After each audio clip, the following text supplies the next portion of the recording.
I've been working in the audit industry for like past 7 years now. So that's where I realized that audit is not just about ticking boxes. So as a commerce student, everyone around you is saying different things. The reality I would say is you can't really know until you are in it. I think that is a very relevant question. A brand opens doors, but it doesn't push you through them. So yeah, brand is a launch pad, but not your autopilot. That's a very vast question. That curiosity separates good hires with the mediocre ones. Your work is only as good as how clearly you are able to explain it. People think audit is just like technical work, but it's in my perspective, it's a people's business.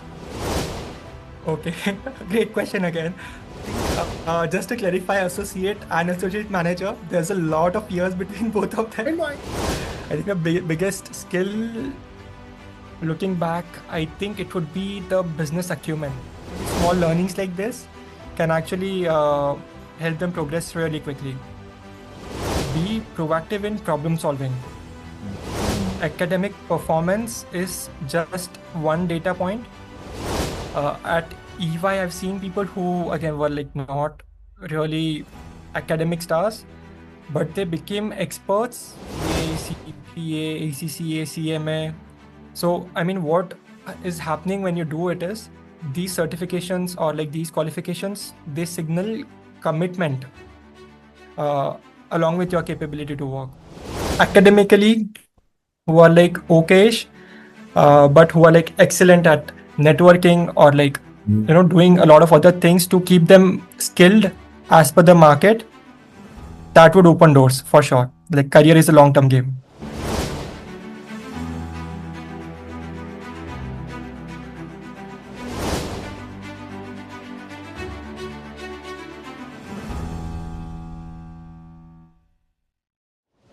Hi viewers, if you are a commerce student right now, you are probably confused. Should you go into audit? Is finance better than accounting? Is investment banking even realistic? Is AI going to replace half these jobs anyways? You see a lot of LinkedIn posts of people becoming associate managers at 27. You see your friends doing MBA, someone else is doing CFA, and you're stuck wondering, am I already left behind? But here's the truth, most commerce students don't fail because they lack intelligence, they fail because no one clearly explains what actually matters in the first 3 years, what hiring managers really look for, what skills are hype and what skills create growth, and how to build a career that survives the AI wave. Today's conversation will give you a clarity on how to grow inside audit and wealth management, what mistakes young professionals repeat, how to differentiate yourself even if you feel average, and what is the future of finance careers really look like. To answer this, I have brought someone who has seen career growth from the inside of a big four environment. He has moved from entry-level associate roles to leadership responsibilities within audit and wealth and asset management space. He understands both the technical side of finance and the business judgment required to succeed long term. So without wasting a single second, let's hear it from the horse's mouth. Let's hear it from Mehul Telkar, Associate Manager at E&Y. Mehul ji, welcome to Let's Hear It From. Thank you so much, Ajay sir. It's great to be here on this podcast today. Maybe I can start it with a little bit of about myself. Yeah. So a bit about my journey would be I did my BCom honors, followed by an MBA, and I've been working in the audit industry for like past 7 years now. I was Great. fortunate to have like great mentors during my journey, and I think most importantly, the curiosity to learn quickly, Great. which made a huge difference Yes. in my couple of years. The first couple of years, I kind of built a solid foundation, mastering like small things, technical aspects, understanding audit methodologies, and then I cascaded to leading engagements. Engagements is basically something like a client. So that's where I realized that audit is not just about ticking boxes. It's about understanding the clients, Yes. managing teams, and delivering value to our clients. Yes. And I think in the past few years, I've also started supporting leadership, senior management. And at EY, we say something like, the better the question, the better the answer. Yes. So over time, I've been asking myself, how can we do what I'm doing in a smarter way? How can we leverage technology to make, our work more efficient and again, more insightful? So I started working on automating procedures early on, building on tools and creating workflows. And actually that has made a huge difference. It has created waves, something like a butterfly effect. You create something, but then it goes across and just like blows up and creates huge savings. So yeah, and again, outside of work, I'm kind of involved into some social initiatives, which I feel like help me maintain balance, both on a personal front and again through corporate responsibility initiatives. To be honest, I'm like a learning junkie. My God. I'm like good at picking new tools. I think the trend is to pick on new AI applications these days, and it's not limited to any specific industry. It's also there in audit or in finance. Yes. So basically, staying on top of what's relevant in the industry, I genuinely enjoy that continuous learning process. Absolutely. So yeah, that's me in a nutshell. Incredibly fortunate for everything that has happened so far in my career, and excited to share some more of these experiences and insights with all of you today. So yeah, Yes, you can dive in. I am looking forward to knowing a lot of insights in this amazing career journey of yours. Mehul, let's go to the basics.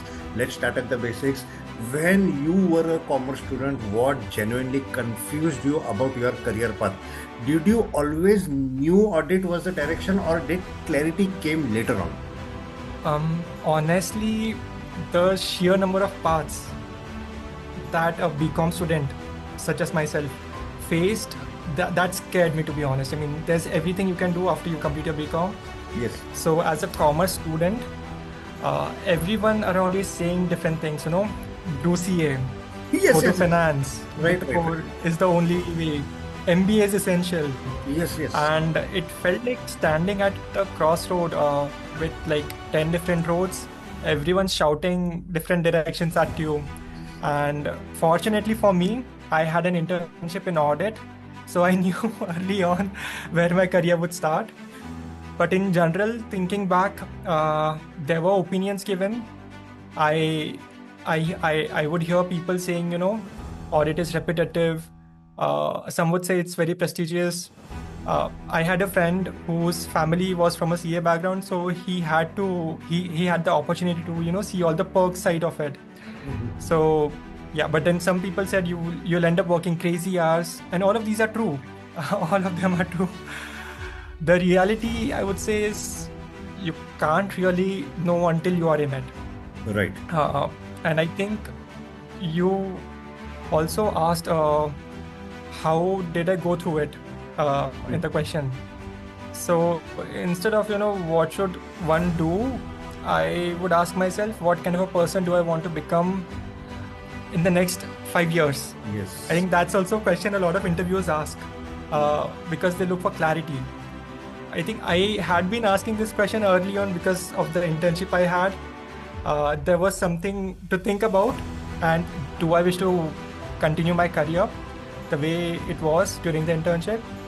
I also reached out to a lot of seniors who are actually working from my college, from my relatives, and also I explored LinkedIn platforms, had real conversations with people over coffee, and their honest stories, like the good and the ugly, gave me clarity that I think career counseling would not actually give. It's more structured, and you might just like get the same thing repeatedly. So yeah, so the bottom line takeaway I would say is, once you accept that confusion, which you start with, that's perfectly normal. Confusion is normal. You have to accept it, and you have to take the first step, and your decision will be less scary. Many students believe, in fact, even when I was a commerce student, I always believed that big brands, working with big brands guarantee fast growth. So based on your EY journey, what is the truth they should understand early? I think that is a very relevant question, sir, you've asked. And I think, let me be direct about this. Yes, ते directors पाहिजे मला. We are saying about brands. So I think the brand opens doors, but it doesn't push you through them. That's on you. Yes, having EY or any big four or any big bank or any big firm on your resume, that carries weight. That's a given. It would signal that you've got quality and you've got a certain level of caliber within you. When you're a fresh graduate, let's say with a big four internship, and you're applying for your next role, the brand recognition does matter. Even when we go and hire people, we do give preference for that. I personally had an internship and I was preferred over others who did not. So that is there. But the truth that most people won't tell you is that any big four, if you get into it, you'll understand that you are surrounded by other talented people. Yes. The brand doesn't make you special. Your ability to stand out does. I've seen people get promoted from like the base level associate to lead associate to advanced associate. The nuances might change. From there it goes to seniors and then managers and then senior managers. Some people do it in like a short span of time. Some people take a longer duration. The difference is, I think, initiative at work. When you take up tasks, how do you take them up? And when you take them up, ownership, are you actually, owning what you're doing? And I think willingness to go beyond your assigned tasks. These are like small things which get overlooked, but I think at least at EY, we support a lot of global teams across continents. And you're not just like ticking boxes there, you're learning different things and also supporting a lot of people. And they actually recognize you amongst the pool of, all qualified people or like all very well versed people. These are small things like, taking ownership. Are you actually taking initiatives? Are you willing to go beyond your assigned tasks, and are you willing to help someone else also on the team? Right. Small things make a huge difference. Right. So you have to be like hungry to learn and also do all of these things. Yeah. And one more thing I can add is the other reality of big fours, especially that would be that the growth is more structured. I mean, like I said, all the ranks are there. Unlike smaller firms, there's a structure there, but it's also very competitive. So progression depends upon performance and not just your tenure. Right. You get me? Yeah, if you think brand alone will carry you, you'll plateau quickly. People grow faster if they are like building technical skills, they are accumulating business acumen. There's like they are learning to communicate effectively across cultural hierarchies or cross-cultural barriers. That's actually a big deal maker, I would say. So yeah, brand is a launch pad, but not your autopilot. Right. Let's talk about the first 2 to 3 years of a commerce graduate's career. What are the biggest mistakes you see young professionals making in audit or finance roles? Is it the technical gaps? Is it attitude? Is it communication? Or is it not taking ownership? And what should someone focus on if they are looking for a faster growth? That's a very vast question and very subjective. I think 3 things are coming to my mind. Firstly, juniors or like new freshers treat work as if they are checking the boxes. I see so many juniors, they are just like trying to complete tasks without understanding why they are actually doing it. In audit as well, you're documenting procedures, you're testing controls, you're doing a lot of things, but if you don't understand how your work fits into the bigger picture, how it relates to bigger, let's say if you are testing something and you're not able to understand the assertions behind it in audit, it really doesn't make sense. How is your work actually fitting into the client's business model? That understanding has to be there, or else you're just like a robot. And I think robot efforts is what exactly automation or AI is replacing. So in general, one would thrive if they're like asking the correct questions. Again, I would better the question, better the answer. Like, why are we doing this? Why are we testing this account? Or like, what risk are we addressing if it's audit specific? Or like, basically in general, what are we actually trying to achieve here by working on this specific thing? That curiosity separates good hires with the mediocre ones. I think second thing I would like to add is poor communication. Juniors or like someone who's a fresher, they actually struggle with it.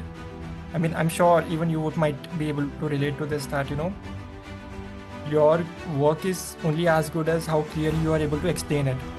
I've reviewed work papers where I couldn't understand what the person did or why did they do it. And I mean, today we are working with like teams across continents. It's a global landscape there, and you're often working with seniors, managers in different time zones. If your work is not clear and they have to wait for you to come back online and explain what you've done, you are creating bottlenecks, which is actually wasting time. And again, it's not actually looked in a positive way. So again, simple things like emails, if they are not clear, they are very vague, or I see a lot of people send unclear Teams messages. It improves over time with maturity, but initially it kind of is a roadblock.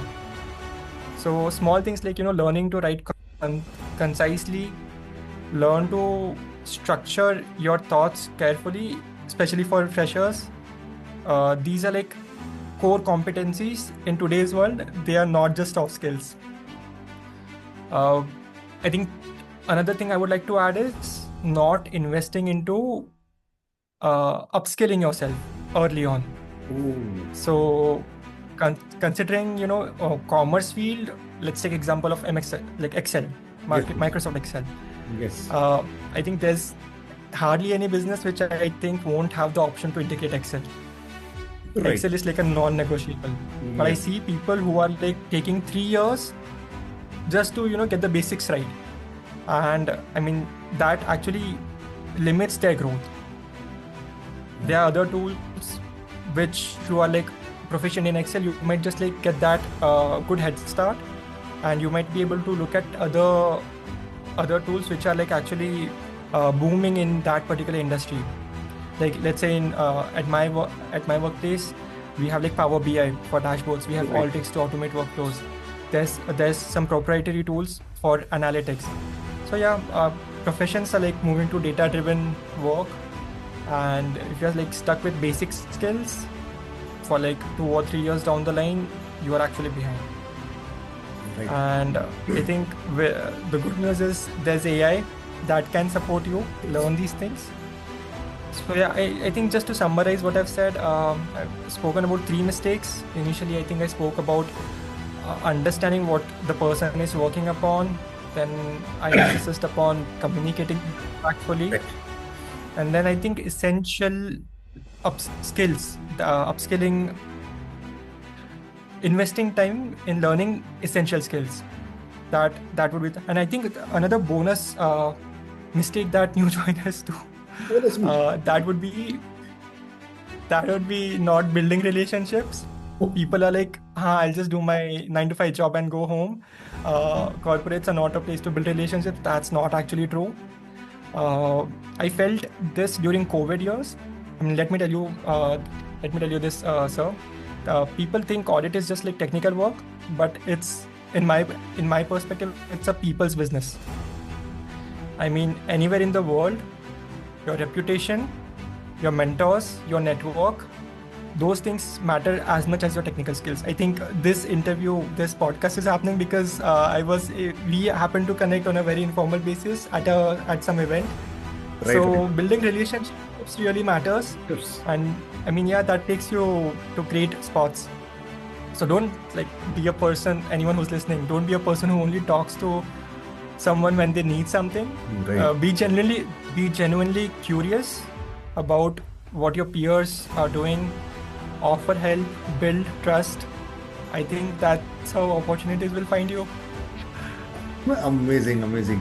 Mehul, let's move forward to skills, growth, and differentiation beyond degrees and certifications. What skills actually help you move from associate to an associate manager? Great question again. I think just to clarify, associate and associate manager, there's a lot of years between both of them. I know. That is why I've put this question. I did start. I did start at associate level, and then it took time, lot of hard work to move till associate manager. And honestly, the things that got me promoted weren't actually on my resume when I started. So I think the biggest skill, looking back, I think it would be the business acumen. This also comes with the touch of this touch also comes from my MBA. I at times stop thinking like an auditor at work and I start thinking as an advisor, business advisor. Early on, like any fresher, I was focused on completing work correctly, and that was all. But like very soon, I realized that clients don't just want compliance; they also want insights, and not just limiting it to clients. I would expand that to all stakeholders. They are not, at work, they are not just looking for you to complete your work. They are also expecting you to provide them valuable insights. When you are thinking from a mindset where you are actually able to provide insights from findings, you become valuable at work. Wow. So, this could be deep, but the shift was from just doing the work to understanding the business impact of the work and being agile accordingly and changing your mindset while you proceed. So I know look, for someone who's like just starting, it can be very challenging, but that agile mindset is what does the wonders. Right. I think secondly, I would say ability to manage ambiguity. In a global delivery model or the offshoring model, which is the most common model across industries in India, where you're constantly dealing with people from across the world for your services. You are also dealing with, I think most of the people who are listening, even the professionals, they would completely agree that when you're working with someone, let's say in some other continent, and they're passing on some work to you, the information is incomplete at times. The requirements are changing continuously, and there are tight deadlines. And I think people who succeed are those who can operate in this gray area. You don't always have a senior or a superior who's holding your hand. Yes. Juniors from early on, they need to make judgment calls, Correct. prioritize items effectively, and also know when to escalate things. So small shifts in the mindset, or maybe small learnings like this, can actually help them progress really quickly. And just over time, I've learned to be comfortable in saying something like, I don't know the answer, but here's my approach, and I'll confirm with the team and come back to you. So it's okay to not know stuff, because we all know, someone fresher, it's difficult to know everything. And these small things actually make a huge difference at work. That confidence that you are able to, communicate and navigate through that uncertainty, that's actually huge. Someone saying, I'll come back to you later on this, might just help their entire team, instead of an ambiguous commitment, which they might not be able to fulfill later on. Right. So yeah, again, a third thing that comes to my mind is stakeholder management and communicating with all of these people proficiently. Of course, this goes it goes beyond writing good emails or sending good messages, like I said earlier. It's more of like about understanding your audience. When I'm working, let's say I'm working with a senior manager in USA or UK, I need to be concise and solution oriented because that's how those people think. Right. When I'm collaborating with peers in India, we go on with detailed discussions. Right. So Absolutely. one has got to, adapt the communication style and yeah. And I think one more thing I can add, sir, here is be proactive in problem solving, or just like a synonym there would be taking ownership and solve problems. So, I mean, Right. I did not wait for problems to escalate. That's like when I compared myself with others in my team, if I saw something that needed to be solved, I actually, instead of saying it to someone else, I actually went and solved it. So yeah, that's a small mindset shift. But managers actually, look for people who are making their work easy, their life easy, and they would notice that okay, this person is actually making my life easy, and they would want you to be in their team. So you become indispensable. So yeah. Yes, such a practical approach, Mehul ji. I quickly move on to the next question. Let's come back to the student life. If a student feels, that he's average academically, so how can they still build a strong career in finance or accounts or audit? I wish the students understood academic performance is just one data point, meaning the scores they get exams, it's just like one thing, but that's not the whole story. I've worked with people who've had like stellar grades. I mean, they were amazing, toppers. But when it came to the groundwork, they weren't able to handle client pressure. At times, under pressure, they weren't able to communicate clearly. They weren't able to like think beyond, textbook knowledge. So a little bit hand-holding was needed there. And I worked with people on the other side who were like academically average. I was average, but became good performers because they had like that grit, curiosity. They had that people skills. So I mean, if you are feeling that you are average academically, but you need to like outperform everyone when you are actually working, I can think of like few key things, like key traits. Again, going back to something which is like a textbook theory, like SWOT analysis, something very small but also does wonders. I would just focus on the strengths part. So if you're feeling that you are average, but and how do you like outperform, or how do you do good at work? Maybe just like find your own strengths first. Are you organized? Are you how good are you under pressure? Identify what you are good at naturally and try to build upon those strengths. Correct. Even at work, like not just in audit or finance, one needs in a corporate environment, one needs collaboration, one needs time management, one needs adaptability to what's coming, as much as they need the technical knowledge. So if you're someone who enjoys working with people, if you're reliable, you are bringing positive energy to teams, that actually matters enormously. And I think it also, I'm able to think of a TV series I watched in my career early on, Suits. So there was this guy who wasn't like the best player, but was a great team player. And I think in the series they fired him, but they got him back very soon. And these things like the teamwork,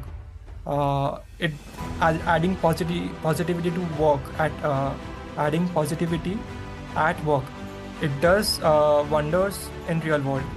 I personally start greeting people the moment they come online in a very natural way and my genuine thoughts, and the conversation starts at a very good note.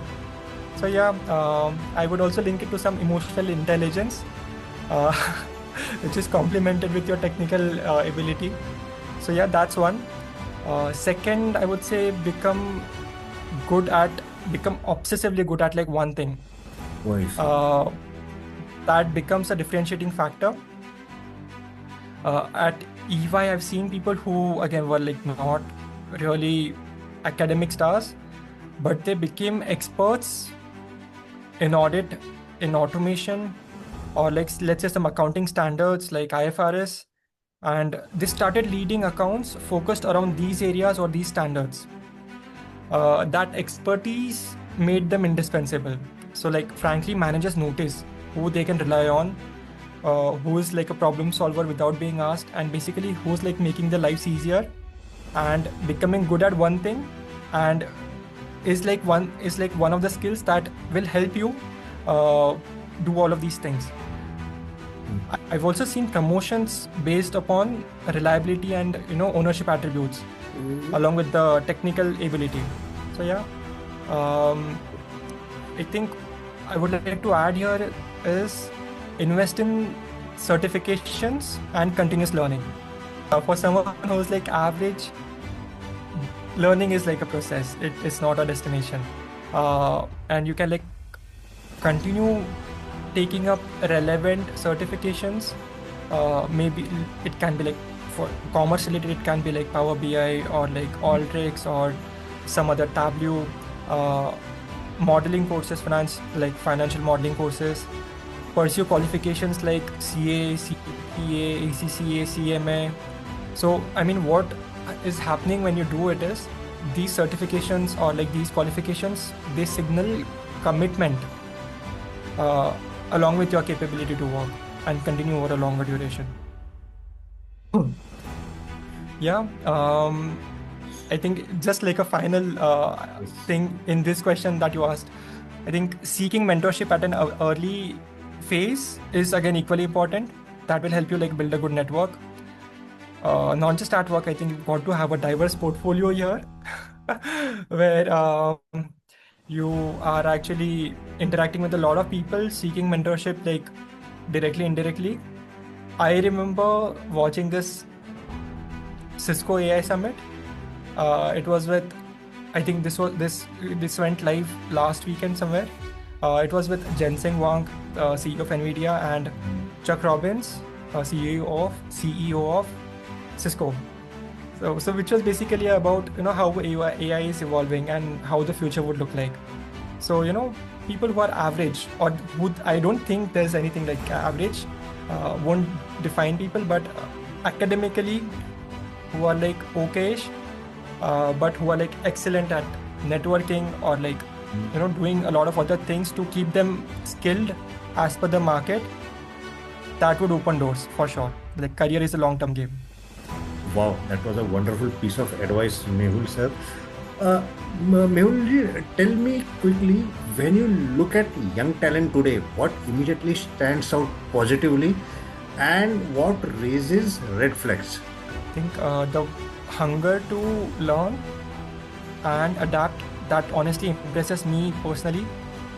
Like I see interns who are like in their second or third year of their college, and freshers, associates, and they're not actually intimidated by technology. They embrace it immediately. I've had juniors who on their own take initiatives, build up automate parts of audit procedures. They build dashboards which are improving reporting. So the proactive learning mindset, that is the actual gold. So that's actually a positive factor. Correct. I also see better communication skills in this generation. They are good at articulating their thoughts very well. They can present them clearly. I think the ability of someone to like hop on a call with a client in New York and explain complex audit issues in simple words, build a rapport. Some of these young professionals do this naturally. I mean, this may surprise you, sir, but today, work-life integration or work-life balance, the new folks, they're like better at it than what we normally were. They're not just like grind auditing blindly. They are asking strategic questions. They are seeking feedback immediately after what they've worked upon, and also implementing them. I remember I was talking to this one person, and the moment very recently this happened that they completed something and it was a repetitive procedure, and they immediately came and asked for a feedback, and then they were like, hey, I'll just get it right in the first go so that next 50 times when I do it, it would be correct. So these small things make a huge difference. What raises red flags? I think tough one to answer, but thinking about it, I think the biggest red flag would be sometimes I see entitlement part comes without any effort, especially with the freshers.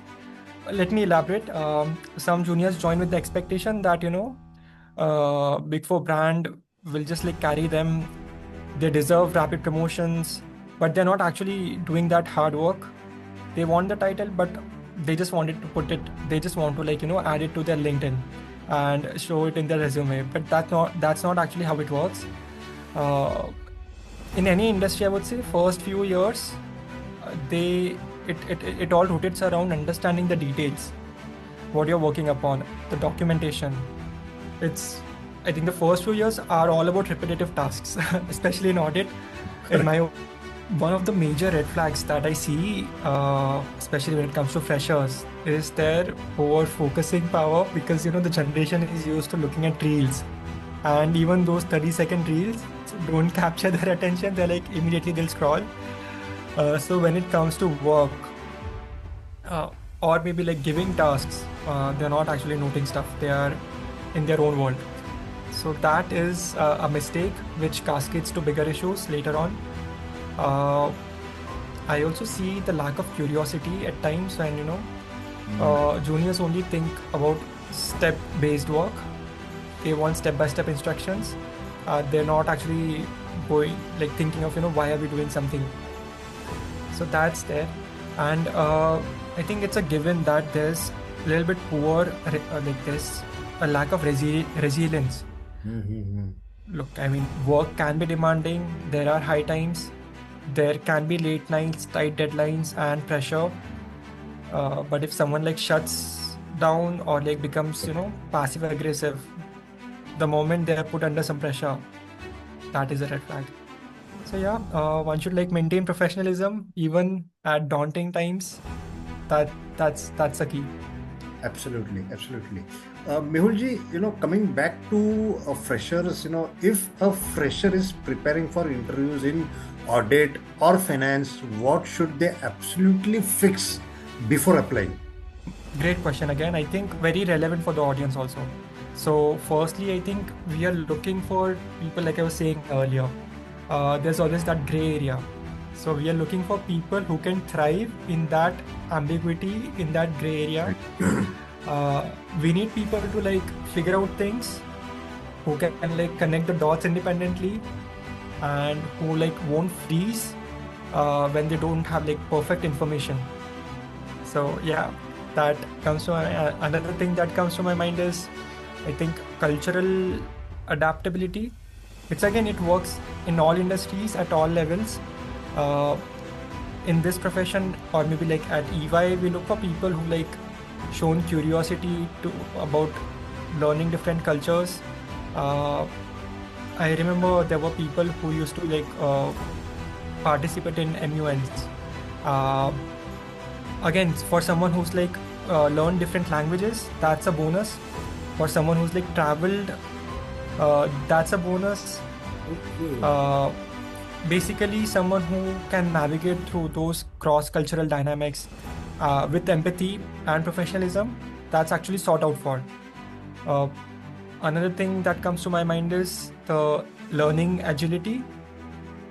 Yeah, it's the unspoken secret is, we know freshers don't know everything when they join. We all know that.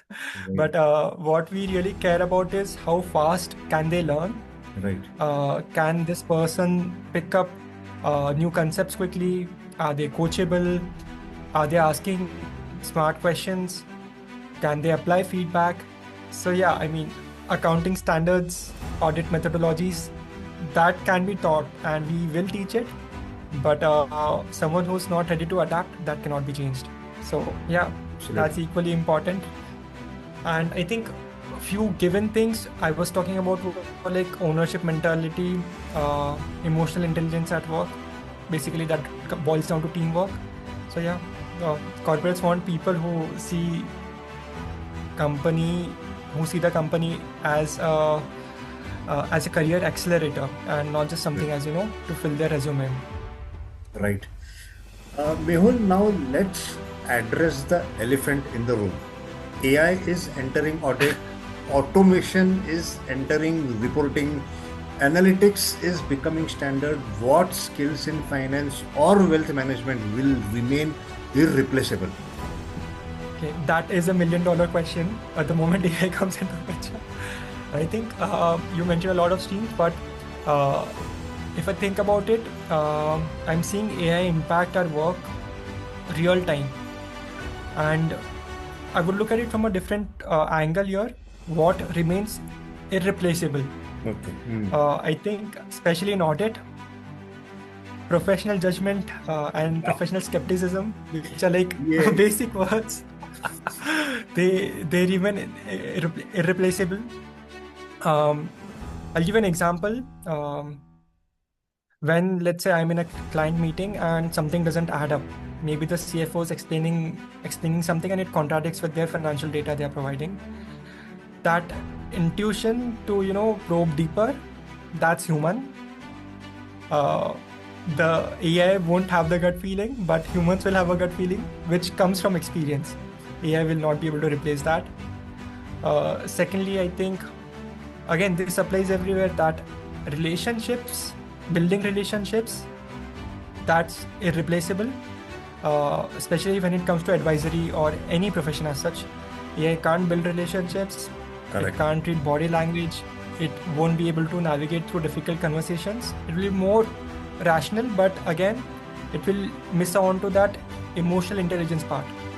So empathy is again a keyword of which I mean always live by.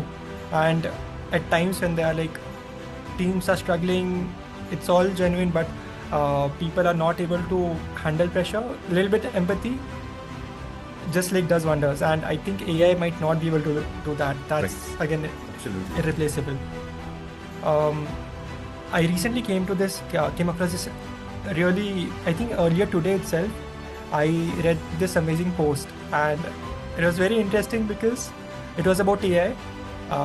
And I went on reading it, and then later on I came across this one note where one of the AIs accidentally, I don't think it was an accident, but it accessed its users' credit card details to buy some online courses to train itself without the permission, of course. So I was thinking, where does accountability come into picture now? And with AI, I mean, it can just say I glitched, and there would not be anyone who's accountable for it. So that's again still not replaceable. So I think my message here would be to all students: don't compete with AI on what it does well. Learn to work with AI. Use it as a tool to Correct. enhance your capabilities. But I think never forget that, you've got your unique human skills, and that is your true competitive advantage. Correct. Such a pinpoint answer. Mehulji, over the next 5 to 10 years, where do you see career growth? Data driven audit, ESG reporting, advisory roles, financial analytics, and how should a commerce student future proof themselves who are starting their career today? I mean, you've listed down the fields which will see exponential growth in spite of AI coming into picture. I think the first one that I recollect correctly was data analytics. The future of audit or any industry is data driven. Mhm. Companies need professionals who can design, AI agents, analytical procedures, and can interpret insights from really huge client data sets. So yeah, that would be if you position yourself in that area along with the right kind of skill set, in terms of like how to build agents, AI agents, that you'll be positioning yourself for a very in-demand niche.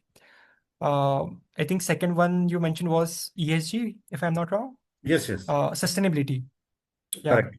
Um, I think even at EY, there's this one CCAS team. Basically, it stands for Climate Change and Sustainability Services, which is one of the fastest growing areas.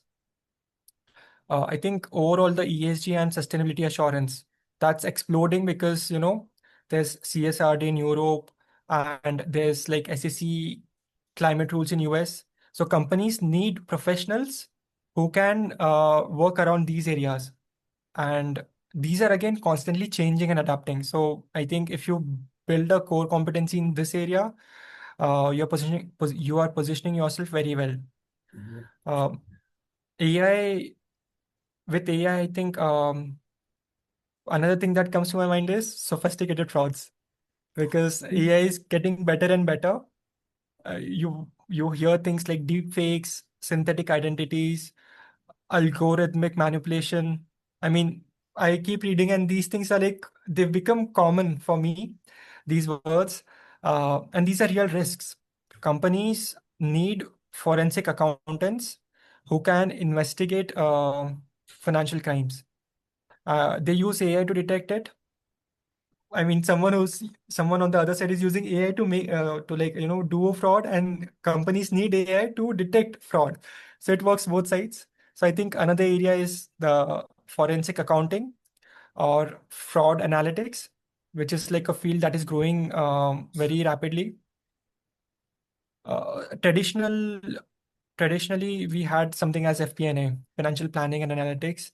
So that's again going on a predictive analytics side, which is again evolving.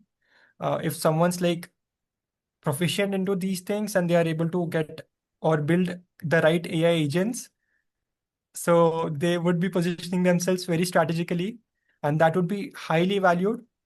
Wow. Personally, even I'm upskilling myself in these areas a little bit here and there, Wow. so that I would still be relevant in the like let's say next 10 years.